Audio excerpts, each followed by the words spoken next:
മരിയാമ്പികെ, അവിടുന്ന് പ്രാരംഭ സഭയിൽ ജീവിച്ചുകൊണ്ട് സഭാംഗങ്ങൾക്ക് ധൈര്യവും ശക്തിയും പകർന്നു. എന്നും സഭയുടെ ഉത്കർഷത്തിലും വിജയത്തിലും അങ്ങ് തൽപരയാണെന്ന് വ്യക്തമാക്കിയിട്ടുണ്ട്. ഞങ്ങളും സഭാമാതാവിനെ സ്നേഹിക്കുവാനും അവളോടൊത്ത് ചിന്തിക്കുവാനും സഭയുടെ ആദർശങ്ങൾക്ക് വേണ്ടി നിലകൊള്ളുവാനുമുള്ള അനുഗ്രഹങ്ങൾ ഞങ്ങൾക്ക് നൽകണമേ.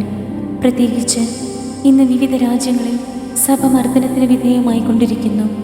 നാഥേ, പ്രസ്തുത രാജ്യങ്ങളിൽ തിരുസഭ വിജയം വരിച്ച് സഭാസന്താനങ്ങൾ അങ്ങേക്കും അങ്ങേ തിരുക്കുമാരനും സംപ്രീതിജനകമായ ജീവിതം നയിക്കുന്നതിനും ആവശ്യമായ അനുഗ്രഹങ്ങൾ വർഷിക്കണമേ എന്ന് അങ്ങയോട് ഞങ്ങൾ അപേക്ഷിക്കുന്നു. ക്ഷമയുടെ ദർപ്പണമായ ദൈവമാതാവേ, ജീവിത ക്ലേശങ്ങൾ ക്ഷമാപൂർവ്വം സഹിക്കുവാൻ ഞങ്ങൾക്ക് വേണ്ടി അപേക്ഷിക്കണമേ.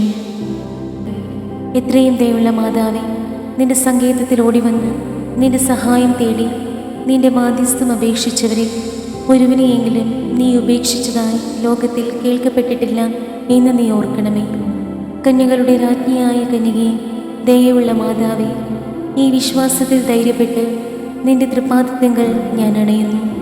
നെടുവീർപ്പിട്ട് കണ്ണുനീർ ചിന്തി പാപിയായി ഞാൻ നിന്റെ ദയാധിക്യത്തെ കാത്തുകൊണ്ട് നിന്റെ തിരുസന്നിധിയിൽ നിൽക്കുന്നു. അവതരിച്ച വചനത്തിൻ്റെ മാതാവേ, എൻ്റെ അപേക്ഷ ഉപേക്ഷിക്കാതെ ദയാപൂർവം കേട്ടരുളണമേ. ആമേൻ. സ്വർഗസ്ഥനായ ഞങ്ങളുടെ പിതാവേ, അങ്ങയുടെ നാമം പൂജിതമാകണമേ. അങ്ങയുടെ രാജ്യം വരണമേ.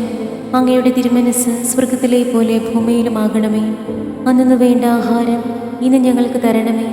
ഞങ്ങളോട് തെറ്റ് ചെയ്യുന്നവരോട് ഞങ്ങൾ ക്ഷമിക്കുന്നത് പോലെ ഞങ്ങളുടെ തെറ്റുകൾ ഞങ്ങളോടും ക്ഷമിക്കണമേ.